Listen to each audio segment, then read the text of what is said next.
Saat kita mulai owning narasi itu, kita akan menjadikan narasi itu sebagai identitas. Kita akan mulai memberi pagar untuk setiap tindakan kita.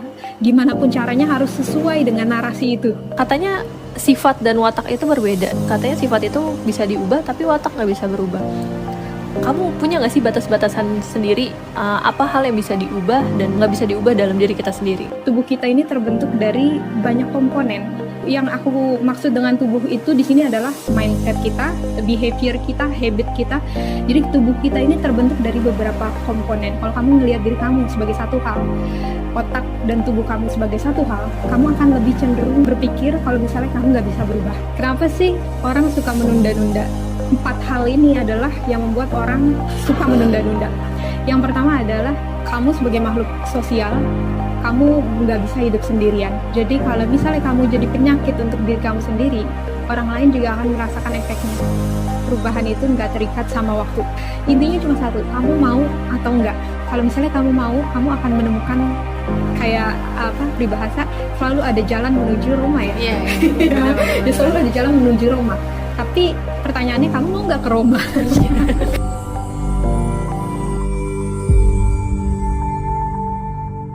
Balik lagi dengan kita di part 2 dari langkah pertama menuju perubahan.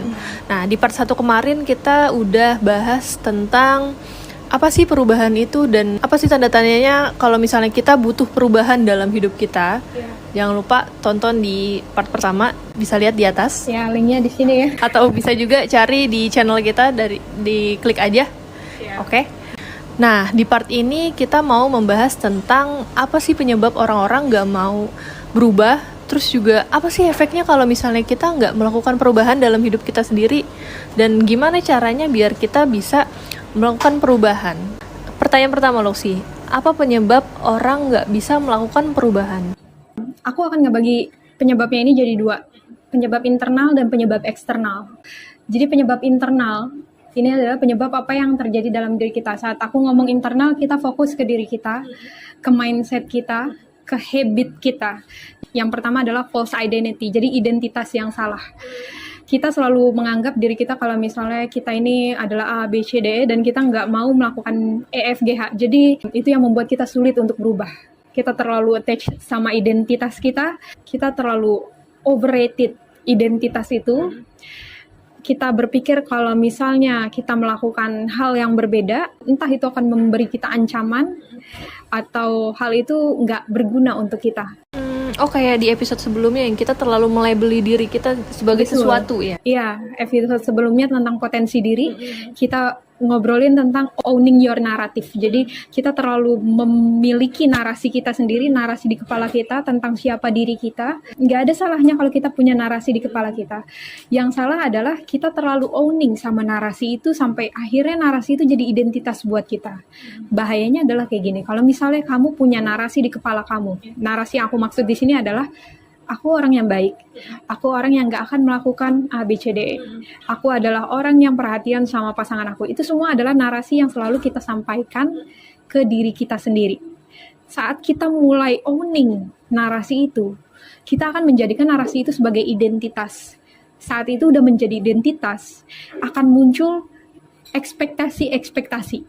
Artinya kita akan mulai memberi pagar untuk setiap tindakan kita. Gimana pun caranya harus sesuai dengan narasi itu.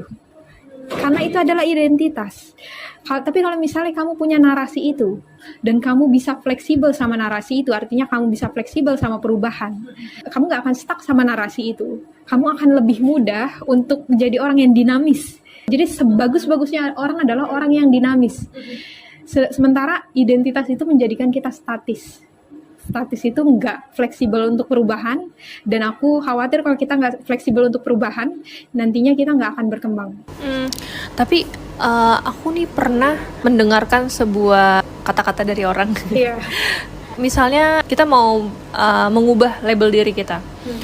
Misalnya kita adalah orang yang pendiam gitu. Yeah. Kita mau mengubah jadi lebih talkatif, lebih banyak ngobrol lah. Yeah. Tapi kan karena basicnya kita adalah diam, apakah kita bisa berubah juga?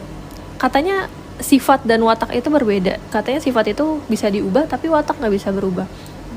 kamu punya nggak sih batas-batasan sendiri, apa hal yang bisa diubah dan nggak bisa diubah dalam diri kita sendiri? Oke.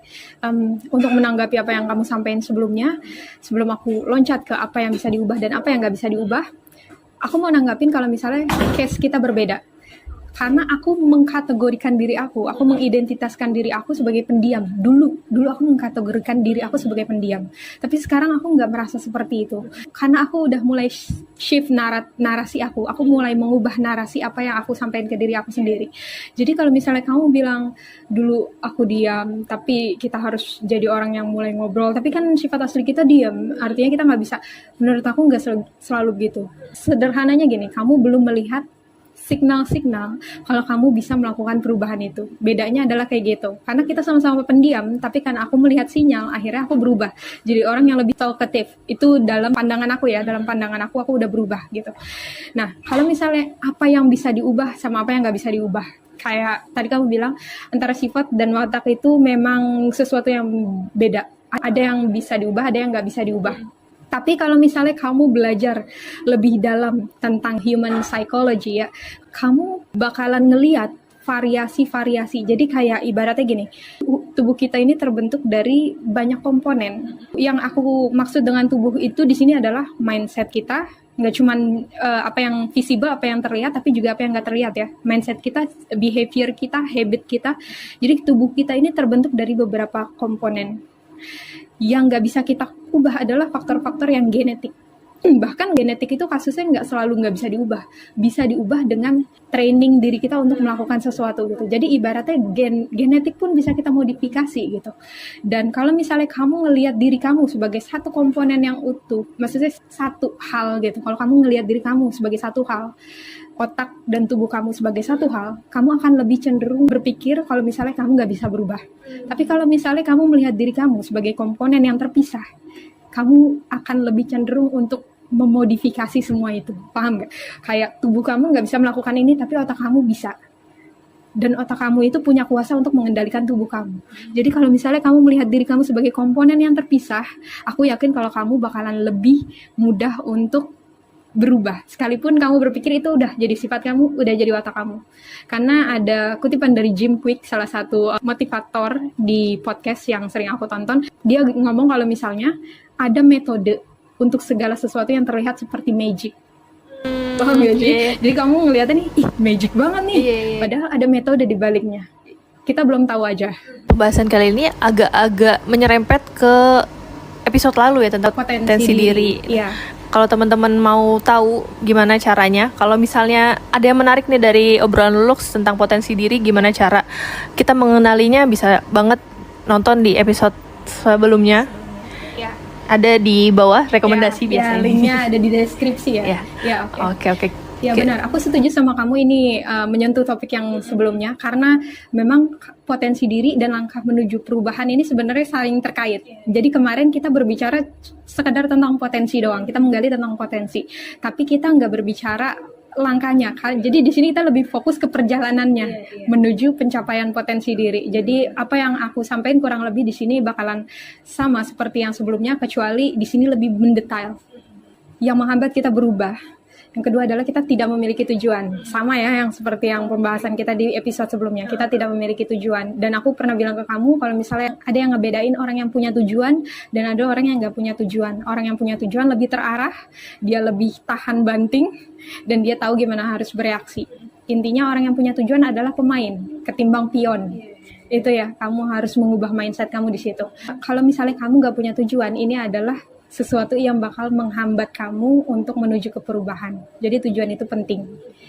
Tujuannya bisa jangka panjang atau jangka pendek aja sih. Yang penting kita punya tujuan dulu gitu. Iya, kamu jangan ituin tujuan dalam skala ini. Justru aku nyaranin malah lebih ke hal-hal kecil, maksudnya dalam jangka pendek. Karena kalau misalnya jangka panjang nih, kamu orang yang baru mau menyusun tujuan dan kamu udah menyusun tujuan jangka panjang, itu bakalan kompleks banget buat kamu. Makanya sederhanakan segala sesuatu dalam hidup kamu supaya kamu bisa sampai di tempat tujuan kamu lebih cepat.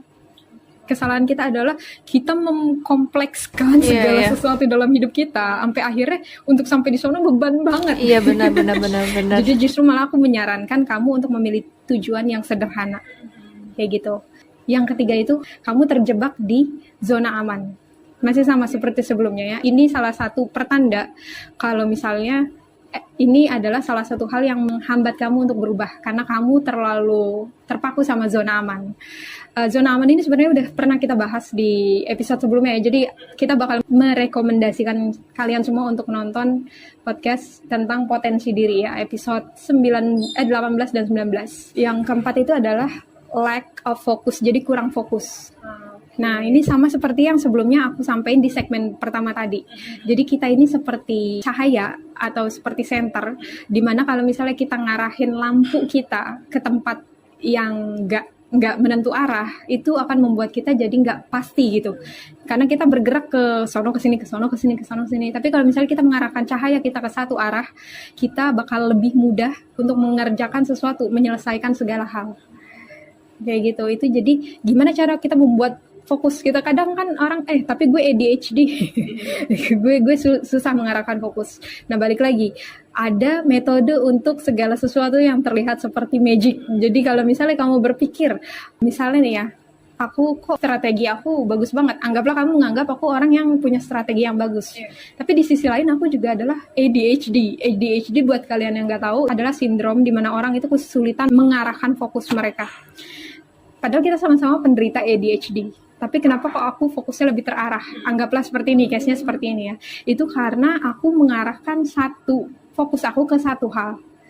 Kesalahan kita adalah banyak orang berpikir kalau kita mau produktif atau kita mau menghasilkan sesuatu lebih, kita harus multitasking.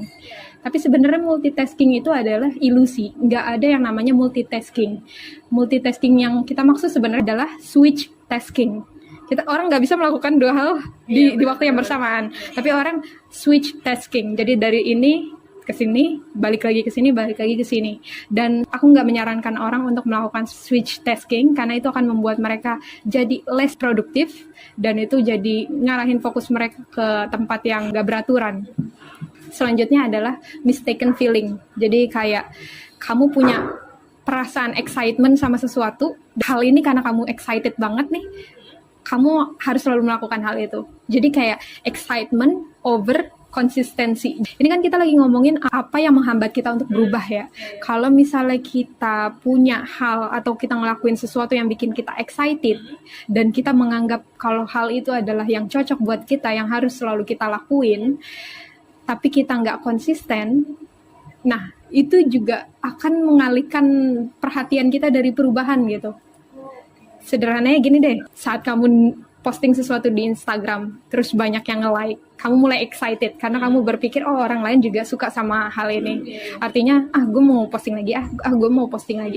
Tapi di sisi lain, kamu tahu kalau misalnya postingan kamu ini bakalan mendistraksi kamu dari apa yang seharusnya kamu lakuin untuk jadi konten kreator yang baik gitu. Jadi ibaratnya kamu salah paham sama excitement kamu itu, orang jadi salah fokus, kayak gitu. Jadi mistaken feeling ya itu. Untuk mengatasinya kamu harus paham kalau misalnya konsistensi itu adalah segalanya. Excitement itu bisa berakhir kapan aja, tapi konsistensi enggak. Dan yang terakhir adalah suka menunda-nunda. Kamu mungkin punya pertanyaan, kenapa sih orang suka menunda-nunda? Ada salah satu expert behavior yang bilang kalau misalnya seorang ahli perilaku manusia yang bilang kalau misalnya ada 3 hal. Cuma aku tambahin 1 di sini karena menurut aku ini poin yang penting. 4 hal ini adalah yang membuat orang suka menunda-nunda. Yang pertama adalah ilusi perfeksionitas. Segala sesuatunya harus perfect, kalau nggak perfect gue nggak akan ngelakuin hal itu. Menunda-nunda akhirnya. Yang kedua adalah mistaken identity. Jadi kayak misidentity. Kamu pengen nih ngelakuin sesuatu, tapi sesuatu itu bukan diri kamu banget gitu. Jadi kayak ibaratnya, kamu mau berubah, tapi langkah pertama yang kamu ambil itu bukan apa yang kamu sukain. Akhirnya itu berseberangan sama identitas kamu, berseberangan sama kesukaan kamu, akhirnya nggak kamu lakuin. Paham nggak? Misalnya nih kamu mau mengubah diri buat jadi lebih baik nih ya, mau improvement, dan kamu ngambil langkah pertamanya adalah baca buku. Padahal kamu tipe orang yang gak suka baca buku dan suka ngobrol sama orang lain. Tapi kamu mutusin buat langkah pertamanya adalah baca buku. Nah, itu kan artinya kan itu bikin kamu jadi berat kan. Kalau itu jadi berat, akhirnya kamu menunda-nunda hal itu. Karena itu terlalu heavy untuk dilakuin. Jadi misidentity, identitasnya tuh berseberangan. Kamu harus cari sesuatu yang sama identitas kamu, baru kamu bisa ngelakuin hal itu. Tapi bukan berarti seperti yang kita tadi omongin kan, kamu bilang kita nggak bisa melabeli diri kalau misalnya kita adalah A. Tapi kalau misalnya ini berbeda berarti ya dengan yang kita omongin sebelumnya. Oke. Mungkin aku nyebutnya bukan misidentity ya. Maksudnya setiap orang ini kita punya sesuatu yang suka kita lakuin, yang mudah, dan ada sesuatu yang sulit. Itu nggak selalu harus jadi identitas kita, tapi ada beberapa hal di dunia ini yang mudah banget kita lakuin, kayak less effort, sama ada yang sulit. Nah, kalau misalnya kamu mau mengambil sesuatu yang sulit sebagai langkah pertama menuju perubahan, nah itu bakalan bikin kamu jadi menunda-nunda. Kayak gitu sih, itu mungkin kalimatnya aja yang kurang tepat ya. Jadi jangan ambil sesuatu yang sulit, tapi ambil mulai dari sesuatu yang mudah, biar kamu nggak menunda-nunda. Jadi maksudnya kayak misalnya kita pendiam nih, kayak yang tadi di awal ya. Iya. Kita pendiam terus kita mau jadi talkatif, tapi ujuk-ujuk kita langsung mau tampil di depan kamera atau di depan orang banyak. Iya. Kan nggak mungkin juga ya. Iya, nggak mungkin juga. Berarti itu kan suatu langkah yang terlalu besar ya. Iya, malah jadi beban buat diri kamu sendiri. Ya, kamu harus tahu prosesnya sebelum kamu mutusin buat itu. Nah, yang ketiga, kenapa kita suka menunda-nunda? Itu karena kita punya rasa takut. Rasa takut akan sesuatu, akhirnya kita berpikir aduh ini mengerikan, ya udah ntar aja lah. Dan yang terakhir, cheap dopamin. Jadi dopamin yang murahan. Contoh, scroll medsos, nonton ini, harusnya kita belajar malah kita ituin sosmed. Nah, itu yang bikin orang-orang jadi menunda-nunda sesuatu. Kayak gitu ya. Jadi kita udah breakdown faktor internal yang bikin kita jadi sulit berubah. Sekarang faktor eksternalnya ada 4. Yang pertama, circle of friendship. Ya, kalau misalnya kamu berada di lingkungan di mana lingkungannya itu nggak mendukung kamu untuk punya growth mindset, kamu bakalan sulit untuk berubah. Karena orang-orang di sekitar kita ini benar-benar memengaruhi kita secara sadar ataupun enggak. Kamu mungkin menganggap kalau ya udahlah, gue butuh temen, gue butuh orang yang supaya bisa diajak ketawa-tawa kan, kayak gitu. Gak ada salahnya berpikir kayak gitu, tapi porsinya besar atau enggak. Maksudnya kalau misalnya kamu menghabiskan sebagian besar kamu sama orang-orang yang cuma bikin kamu ketawa tanpa ngebantu kamu untuk berubah gitu, ya nantinya kamu bakalan merasa normal dengan lingkungan yang seperti itu. Ya, tapi kita seringnya nyari lingkungan yang bisa dibilang mudah diterima kali ya. Iya, aku paham. Kayak gue udah capek kerja nih ya, masa kalau grand pertemanan juga gue harus serius, harus ini, kayak ibaratnya temen itu dalam konteks kita adalah ya untuk bersenang-senang. Bener-bener itu bukan maksudnya. untuk, aku nggak mau berkomentar banyak kalau tentang hal itu, tapi gini, segala sesuatunya itu adalah pilihan. Dan kamu harus mulai menentukan skala prioritas kamu. Apakah kamu mau berteman untuk sekedar bersenang-senang, atau kamu bisa cari pertemanan yang gak cuma senang-senang, tapi kalian juga berkembang bareng-bareng. Kalau berkembang bareng-bareng itu gak selalu harus serius setiap saat kok. Toh juga kita sering bercanda, tapi kita juga sharing-sharing hal-hal yang kayak gini kan. Itu artinya cuma kamu belum menemukan lingkungan yang tepat aja sih menurut aku. Kayak gitu, circle of friendship. Jadi kamu harus tegas mana yang harus kamu cut dari circle itu ya. Nah, terus yang kedua, faktor eksternalnya adalah momentum. Jadi gini ya, karena faktor eksternal ini faktor luar ya, yang ada di luar kendali kita. Nah, kalau misalnya momentum, ini benar-benar ada di luar kendali kita. Kayak kalau kita mau berubah, tapi momennya nggak pas, itu sebenarnya yang susah sih. Dan itu yang memang kita butuh skill, butuh mindset yang bagus sebagai seorang pemain untuk mengendalikan apa yang ada di sekitar kita. Momentum itu ya, gimana cara kita menciptakan momen. Contohnya kayak gimana? Anggaplah situasinya kamu ada dalam suatu hubungan yang udah toksik. Nah, kamu mau mengubah hubungan toksik itu menjadi lebih baik. Minimal ya kalian nggak cuma menjalin hubungan sebagai pasangan, tapi kalian juga pengen kalian ada benefit terhadap satu sama lain lah ya. Nah, kalau misalnya momennya itu nggak pas, contohnya pasangan kamu lagi sibuk sama kerjaannya dia, di sisi lain kamu sebagai pasangannya dia, kamu merasa aduh hubungan gue udah nggak bener nih, harus PR ini harus segera diselesain, tapi di sisi lain pasangan kamu nggak bisa nyelesain itu karena dia sibuk sama urusannya dia. Nah, kalau misalnya memang kita ada di situasi seperti itu, ini benar-benar ada di luar kendali kita. Artinya kita mau berubah, pasangan kita enggak. Pilihan aku serahkan ke diri kita sendiri. Maksudnya pilihan aku serahkan ke kalian gitu. Apakah kalian bersedia untuk menunggu waktu sampai pasangan kalian benar-benar siap sebelum berubah, atau kalian mutusin untuk jadi pemain dengan keluar dari hubungan itu dan mulai berpikir gimana cara gue untuk jadi individu yang lebih baik. Kayak gitu ya. Jadi momentum ini salah satu yang menghambat seseorang untuk berubah. Yang ketiga adalah lingkungan. Jadi lingkungan kita kayak culture, family, itu sesuatu yang berada di luar kendali kita kan. Oke, kayak yang tadi aku sebutin sebelumnya ya. Kayak sebenarnya kalau misalnya ada di dalam hubungan yang toksik, itu ada di luar kendali kita, tapi kita bisa mengendalikannya kalau kita sebagai pemain. Iya, ini sebenarnya ini kita udah bahas di segmen 1 ya, tentang kalau misalnya kita mau berubah, tapi lingkungannya itu tidak mendukung kita untuk berubah gitu. Tapi ini juga bisa jadi case yang menghambat kita untuk berubah kan gitu. Jadi ini salah satu faktor eksternalnya lah ya. Yang terakhir adalah kesempatan. Karena kita nggak mau naif dalam hidup, kita butuh kesempatan. Dan saat kita nggak punya kesempatan, itu bakalan lebih sulit bagi kita untuk berubah. Kesempatan entah itu dari orang di sekitar kita, ataupun dari kitanya sendiri yang nggak ngasih kesempatan buat diri kita sendiri. Tapi kalau misalnya kita nggak menciptakan kesempatan, kalau kata orang-orang kan kesempatan itu diciptakan kadang, karena kita nggak selalu menemukan kesempatan di waktu yang tepat. Gimana cara kita memunculkan kesempatan itu? Oke. Memang kalau misalnya ada beberapa case di mana kita ini bisa menciptakan kesempatan itu. Cara untuk memunculkan kesempatan itu adalah mulai mengambil tanggung jawab. Kalau misalnya kenapa kalian berpikir kalau kalian itu nggak punya kesempatan? Karena kalian nggak mengambil tanggung jawab atas apa yang akan terjadi selanjutnya. Cara kalian untuk mengambil tanggung jawab adalah ini dibutuhkan skill untuk antisipasi apa yang kalian pelajarin orang-orang di sekitar kalian. Kalau kalian udah ketemu pola dari, oh ternyata orang ini sukanya ngobrolin ABCD nih. Kamu kan suka, anggaplah kamu suka sama aku nih ya. Kamu mau dapat kesempatan buat nembak aku gitu, anggaplah kayak gitu ya. Nah, cara kamu dapetin kesempatan adalah kamu harus pelajarin dulu aku ini kayak gimana sih. Aku orang yang suka minum ini, terus aku orang yang suka ngunjukin tempat ini, aku suka orang yang ngobrolin ini. Dari situ kamu akan ngelihat polanya, dan dari situ kamu akan ngelihat pintu bagi diri kamu sendiri untuk membuka kesempatan supaya kamu bisa nembak aku. Itu kesempatan yang kamu ciptakan. Tapi ada beberapa case juga yang benar-benar hal itu ada di luar kendali kita.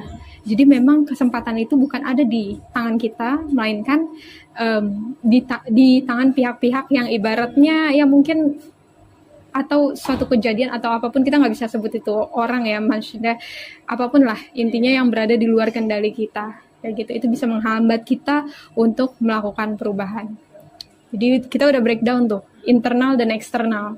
Jadi itu tadi penyebab internal dan eksternal kenapa kita nggak bisa berubah.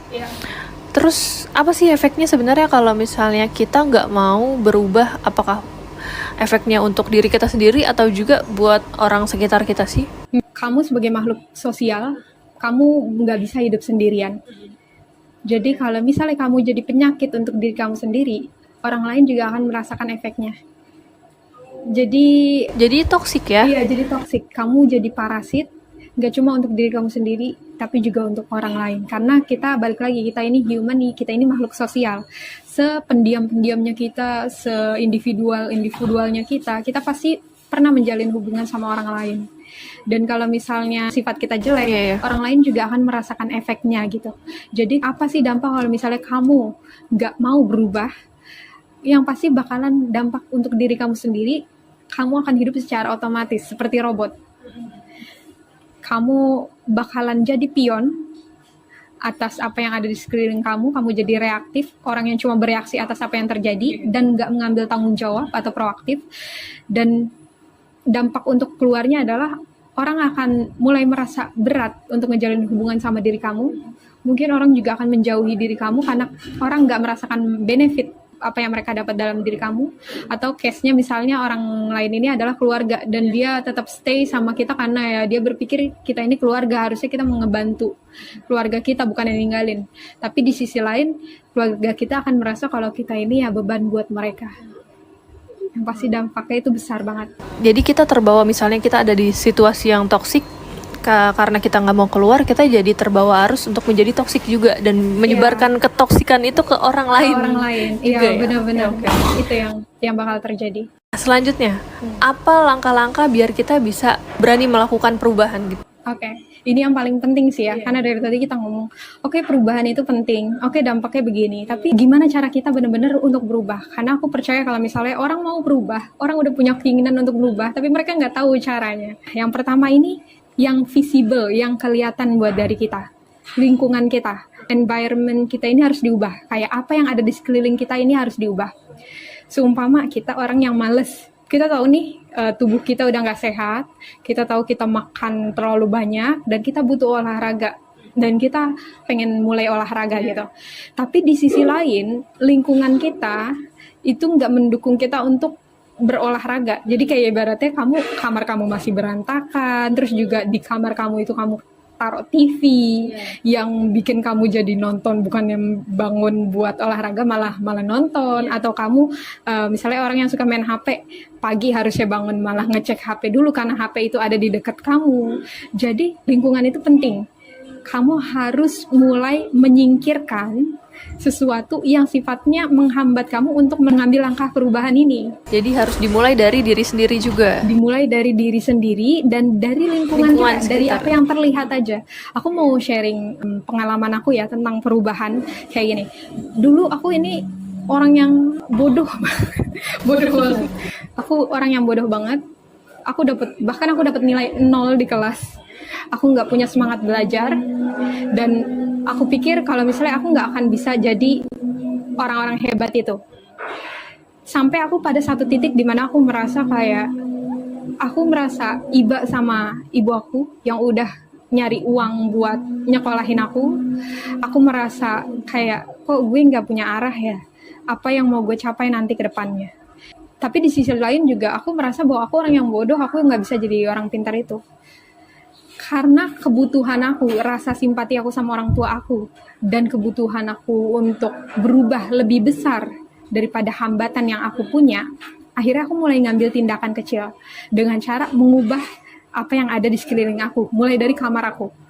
Aku ngeluarin TV dari kamar aku naruh HP aku di dalam lemari selama 7 hari, aku nantang diri aku untuk naruh HP aku di dalam lemari itu selama 7 hari, dan aku nggak mau ngambil HP itu, nggak mau ngecek HP itu selama 7 hari. Ini posisinya saat itu aku masih SMK ya. Masih SMP.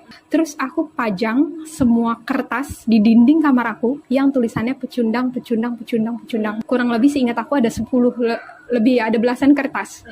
Tantangan aku adalah kalau misalnya aku berhasil dapat tepuk tangan atau berhasil dapat apresiasi dari orang lain atas kalau aku ngelakuin apapun itu, aku akan boleh ngerobek satu kertas itu. Jadi itu tantangan aku. Aku ngubah apa yang ada di sekeliling aku. Dan dari situ, setiap aku bangun, aku ngelihat kertas itu, pecundang. Itu mulai mengganggu aku. Hari pertama ya udahlah biarin. Hari kedua aku mulai kayak terbiasa. Tapi hari ketiga makin kayak ganggu. Dan aku mulai merasa, aduh gue pengen nonton TV, aduh gue pengen buka HP, aduh pengen gini. Tapi di sisi lain aku nggak bisa buka HP atau aku nggak bisa nonton TV sebelum aku dapat nyingkirin semua kertas ini. Akhirnya aku mendesak diri aku sendiri, melatih diri aku sendiri untuk saat di kelas guru punya pertanyaan, aku sebenarnya nervous, aku merasa aku ini orang yang bodoh, aku nggak punya jawaban, tapi apa yang ada di sekeliling aku, pecundang ini sangat mengganggu. Akhirnya aku memberanikan diri untuk ngangkat tangan untuk jawab pertanyaan dari guru aku itu, nggak peduli pertanyaan itu benar ataupun salah. Saat aku jawab pertanyaan itu, teman-teman aku mulai tepuk tangan. Dari situ aku berhasil ngerobek satu kertas, dan aku mulai percaya, oh ternyata nggak sesulit itu ya. Akhirnya aku ngelakuin hal yang sama, aku robek kertas lagi. Aku ngelakuin hal yang sama, robek kertas lagi. Jadi ada proses di sini. Prosesnya adalah kertas itu mulai hilang. Dan yang kedua, prosesnya adalah aku mulai percaya diri sama diri aku, mindset aku mulai berubah. Jadi dari situ, dari hal kecil, kita ngubah lingkungan kita, itu bisa ngubah mindset kita, narasi kita. Sampai sekarang aku mulai berpikir, aku nggak takut lagi ngobrol depan orang. Aku nggak menganggap diri aku ini bodoh, dan aku percaya apa yang aku sampein ini berarti buat orang lain. Kayak gitu. Itu sharing aku tentang environment ya, tentang lingkungan di sekitar kita. Menarik banget sih. Ya. Terus yang kedua apa tuh? Ya, yang kedua ini yang tadi udah aku sampaikan ke kamu tentang tujuan. Buat tujuan kamu itu sesimpel mungkin. Karena kalau kita mau mencapai perubahan, kita harus mengubah habit. Dan habit nggak bisa kita ubah habit kita kalau kita terlalu membuat itu kompleks. Kayak contoh, kamu mau memulai kebiasaan untuk lari pagi, tapi kamu udah langsung ngambil langkah pertamanya, kamu harus lari 1 kilometer selama sebanyak 10 putaran gitu ya maksudnya. Jadi kayak langsung hal besar gitu. Padahal yang seharusnya kamu ambil adalah langkah pertamanya adalah kamu beli sepatu lari aja dulu. Terus abis itu kamu lari 5 menit aja dulu. Mau itu nyampe 100 meter ataupun berapa, atau kamu mulai dari jogging dulu. Jadi kayak ibaratnya buat tujuan kamu jadi hal-hal yang kecil, Mudah di-achieve ya? Iya, mudah achieve. Jadi karena kalau misalnya kamu bikin sesuatu kompleks besar, itu bakalan lebih menghambat kamu untuk achieve that goal. Justru dari tujuan-tujuan kecil, dari langkah-langkah kecil, achievement kecil, justru kita bisa melangkah lebih besar mungkin. Iya, aku kasih contoh lain. Sumpama kamu mau membuat hubungan kamu sama suami kamu jadi lebih baik. Nah, kamu anggaplah ini gitu ya. Nah, kamu langsung ambil langkah pertama, kita harus jalan ke tempat ini, kita harus nonton ini. Padahal langkah pertama, duduk aja dulu bareng, tanya kabar, gimana hari ini. Nah, maksud aku kayak gitu loh. Buat tujuan kamu jadi step by step sebelum kamu bisa mencapai sesuatu yang lebih besar. Karena dengan kita buat itu jadi step by step, itu akan lebih membuat kita fokus kita terarah, terus juga akan lebih achievable, maksudnya mudah dicapai. Tapi kamu ada tips nggak buat orang-orang yang nggak tahu sebenarnya apa sih yang harus achieve kecil ini? Misalnya aku mau berubah, aku mau achieve hal-hal yang kecil, tapi dia nggak tahu batas-batasannya. Kamu ada tips nggak kira-kira? Oke, jadi ini tentang persepsi kita tentang sesuatu yang kecil itu yang seperti apa sih? Kalau misalnya aku kasih tahu ke kalian, sesuatu yang kecil itu adalah sesuatu yang kita bisa lakuin tanpa usaha yang besar. Kata kuncinya itu, sesuatu yang bisa kamu lakuin tanpa usaha yang besar. Kayak yang tadi aku bilang, kamu mau memperbaiki hubungan kamu sama suami kamu, tapi pergi ke Paris kayaknya sesuatu yang besar banget deh, nggak ada duit, terus juga kayaknya nggak ada waktu, terus juga perjalanannya jauh banget. Buat itu jadi sesuatu yang kecil. Kalau misalnya kamu ngobrol sama suami kamu, itu perlu usaha keras gak sih? Enggak sih. Enggak kan? Itu cuma butuh waktu kamu 5 menit. Iya benar. Cuma butuh kamu nanya pertanyaan gimana kabar kamu. Tapi efeknya itu besar banget. Suami kamu jadi merasa lebih didengarkan, dan kamu mulai merasa kalau kamu jadi pasangan yang perhatian. Jadi kata kuncinya adalah untuk setiap case, sesuatu yang kecil itu adalah sesuatu yang less effort buat kamu. Pasti adalah. Karena gini, kalau misalnya gini, kayak tangga aja gitu ya. Kalau misalnya kita mau sampai di tangga terakhir paling atas, kita harus nggak bisa langsung loncat ke sana kan, harus tangga pertama. Kalau kita udah ada di tangga pertama, akan lebih mudah bagi kita untuk lanjut ke tangga kedua. Beda kalau misalnya kita ada di tangga paling bawah dan langsung ke tangga 10 itu. Nah, jadi kalau saat kamu ngelakuin hal yang kecil itu, secara nggak sadar kamu udah berimprovement, kamu ada progress yang buat kamu jadi sesuatu yang tadinya besar banget, jadi kayak mudah. Kayak gitu. Kadang nih kita ngerasa tuh perubahan itu kayak sesuatu yang nggak nyaman ya. Jadi kita selalu menunggu-nunggu waktunya. Dan kadang juga kita merasa masa umur segini terus berubah. Misalnya kita mau mengubah personality kita dari pendiam jadi talkatif. Misalnya kayak di umur aku udah 25 walaupun masih muda ya. Udah 25 tahun tapi masa baru berubah sekarang. Kamu ada saran gak sih waktu untuk berubah itu seperti apa, dan apakah kita selama kita masih hidup kita masih bisa berubah? Sebenarnya aku bakalan bilang kalau ke kamu, perubahan itu nggak terikat sama waktu. Perubahan itu nggak terikat sama waktu. Artinya, mau kamu muda, mau kamu tua, mau kamu merasa itu besar ataupun kecil, mau kamu ngerasa itu apapun yang bikin kamu sulit, perubahan itu possible. Perubahan itu adalah sesuatu yang bisa kita kendalikan. Aku bakalan ngasih tahu ke semua audiens kita apapun yang kita bicarain di sini artinya sesuatu yang possible. Sekalipun kita berpikir kalau itu impossible karena kendalanya umur udah ini, terus nggak ada feel, nggak ada apa. Intinya cuma satu, kamu mau atau enggak. Kalau misalnya kamu mau, kamu akan menemukan kayak peribahasa selalu ada jalan menuju Roma ya. Iya. Ya, selalu ada jalan menuju Roma. Tapi pertanyaannya, kamu mau nggak ke Roma? Kamu mau nggak ke Roma? Itu dulu yang penting. Kalau misalnya kamu mau ke Roma, kamu bakalan menemukan caranya. Langkah selanjutnya untuk menuju perubahan adalah kamu harus men-challenge diri kamu untuk melakukan sesuatu yang berbeda. Kayak contohnya kayak gini, kamu ada di lingkungan di mana kamu terbiasa ngomongin orang. Ngomongin orang ya. Nah, kamu berpikir kalau kayaknya gue bersalah banget saat ngomongin orang, semangat banget nih. Tapi setelah keluar dari lingkungan itu kayak, aduh kok gue bersalah ya. Kok gue merasa bersalah ya. Kayaknya gue harus berubah deh. Tapi balik lagi ke lingkungan itu ngomongin orang lagi. Tapi jadi kayak ibaratnya kamu harus men-challenge diri kamu untuk melakukan sesuatu yang berbeda. Saat kamu balik ke lingkungan ini dan saat teman kamu mulai ngasih trigger buat ngomongin orang, kamu harus notice nih, wah nih tanda-tanda gue mulai lagi nih mau ngomongin orang. Kamu harus challenge diri kamu buat ngedorong temen kamu ini ngalihin topik pembicaraan jadi sesuatu yang lebih itu. Jadi intinya, kalau misalnya kamu mau berubah, langkah pertamanya adalah yaitu yang tadi ya, step by step. Kamu harus singkirkan apa yang ada di sekeliling kamu yang mendistraksi diri kamu. Juga kamu harus membuat tujuan itu jadi sesuatu yang kecil yang bisa kamu achieve. Dan yang ketiga, kamu harus nge-challenge diri kamu untuk melakukan sesuatu yang berbeda. Yang keempat adalah kamu harus jadi accountable sama segala sesuatu, sama setiap achievement kamu. Accountable tuh kayak gimana? Maksudnya kayak gini, kalau misalnya kamu mau achieve sesuatu, akhirnya kamu berhasil nih naik 1 tangga, kamu harus perhitungan sama pencapaian kamu ini. Kamu harus kayak bikin track recordnya. Oh, gue udah berhasil nih sampai di sini. Karena kenapa aku saranin orang untuk bikin data itu? Orang itu lebih ke trigger sama number. Kayak contoh nih, kalau misalnya kamu mau menuju perubahan dari skala 1 sampai 100. Kalau kamu udah berubah, kalau kamu udah ada di 100.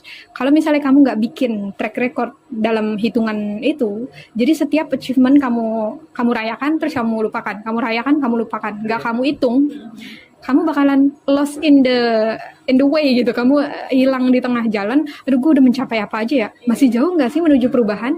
Jadi orang itu lebih termotivasi untuk melakukan sesuatu kalau misalnya fokusnya mereka itu adalah angka. Kalau sekarang kamu udah mau berubah nih ya, dan kamu udah ngubah environment kamu udah semacamnya, dan sekarang kamu udah ada di angka 50. Oh, berarti perjalanan gue tinggal 50 lagi. Dengan gitu kamu akan lebih lebih bisa terstruktur gitu. Kamu lebih ada motivasi lah ya. Iya. Ini yang aku juga kayak ngerasa dikasih tahu juga. Jadi kayaknya selama ini aku udah menulis hal-hal kecil yang ingin aku achieve, tapi aku nggak nge-track itu. Jadi aku bingung, kayaknya aku gini-gini aja ya rasanya. Merayakan itu penting, tapi jadi perhitungan itu juga penting. Oke. Kalau misalnya kita perhitungan sama diri kita sendiri itu penting loh. Beda ya kalau kita perhitungan sama orang lain, itu jadinya toksik. Tapi kalau kita perhitungan sama diri kita sendiri, itu bisa jadi sesuatu yang positif. Yang selanjutnya adalah kamu harus memilih problem kamu dengan cara yang bijaksana. Maksudnya Jadi gini, apa choose your problem wisely. Orang berpikir kalau misalnya problem itu adalah sesuatu yang di luar kendali kita. Tapi sebenarnya nggak selalu begitu case-nya. Problem itu adalah pilihan. Contoh, aku temenan sama kamu, berarti aku memilih kamu sebagai problem aku. Kamu menikah dengan si A, berarti kamu memilih si A ini sebagai problem kamu. Kita secara sadar ataupun tidak, kita selalu memilih problem dalam hidup. Aku memilih untuk menulis. Aku memutuskan untuk menulis buku. Nah, menulis buku itu adalah problem aku. Gimana cara aku merangkai kata supaya jadi bagus? Gimana cara aku menjalin cerita supaya berkesinambungan? Itu adalah problem aku. Jadi, pilih problem kamu secara bijaksana. Ya, jadi jangan... mindset kita tentang problem harus diubah. Kalau misalnya kita selalu berpikir problem itu adalah sesuatu yang ada di luar kendali gue, nggak selalu begitu case-nya.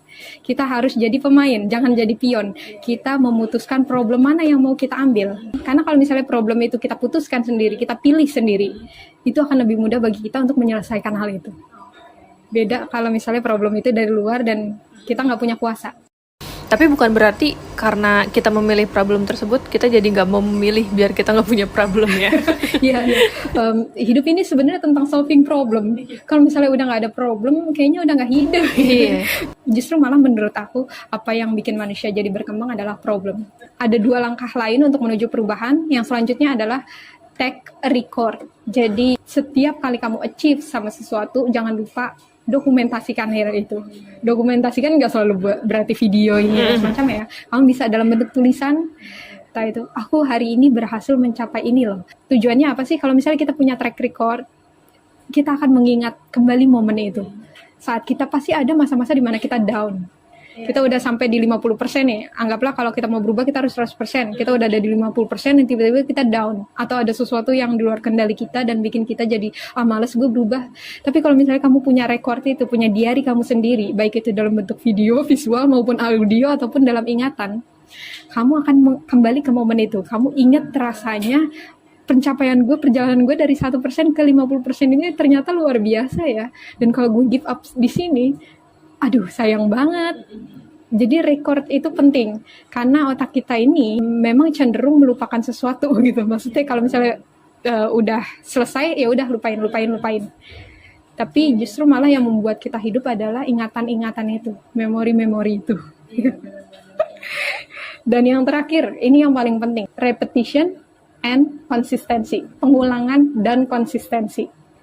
Ini ya, jadi langkah menuju perubahan, kamu ngelakuin semua hal itu, kamu nyingkirin semua hal yang ada di sekeliling kamu setting tujuan kamu jadi sesuatu yang kecil, kamu singkirin teman-teman yang nggak penting, pokoknya kamu udah melakukan semua itu. Tapi kalau misalnya kamu nggak ngulangin hal itu lagi dan lagi, kamu nggak mereminder diri kamu lagi dan lagi, dan kamu cuma ngelakuin itu sekali, 2 kali, kamu nggak akan berubah. Karena perubahan itu butuh repetition, pengulangan, dan konsistensi. Konsisten sama selalu begitu gitu.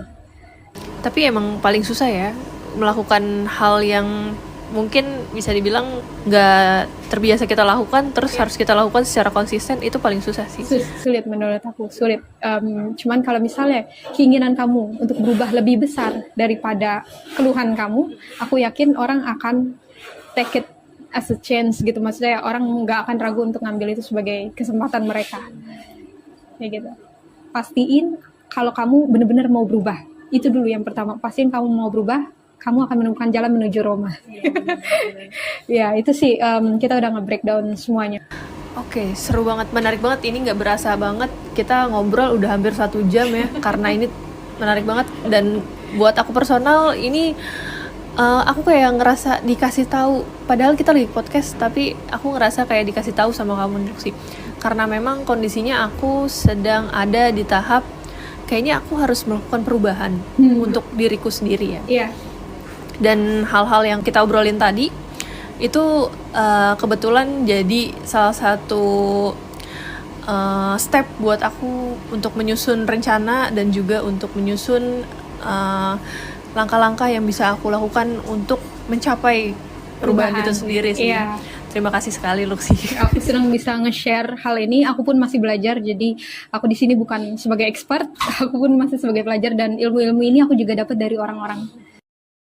Seru banget ya. Jadi kalau misalnya teman-teman juga ngerasa seru dan ingin channel ini berkembang, bisa juga subscribe channel ini, Best Talk, dan likes dan juga share ke teman-teman yang butuh juga informasi tentang perubahan ini. Mumpung mau 2026 nih, kita harus melakukan perubahan yang lebih baik. Terus juga teman-teman yang mau sharing bisa komentar di kolom komentar di bawah, atau juga melalui Instagram kita Best Talk. Jangan lupa di follow juga ya Instagram kita. Sekian dari kami, aku Manzila Dan aku Lulu. Sampai jumpa di episode selanjutnya. See you. Dadah.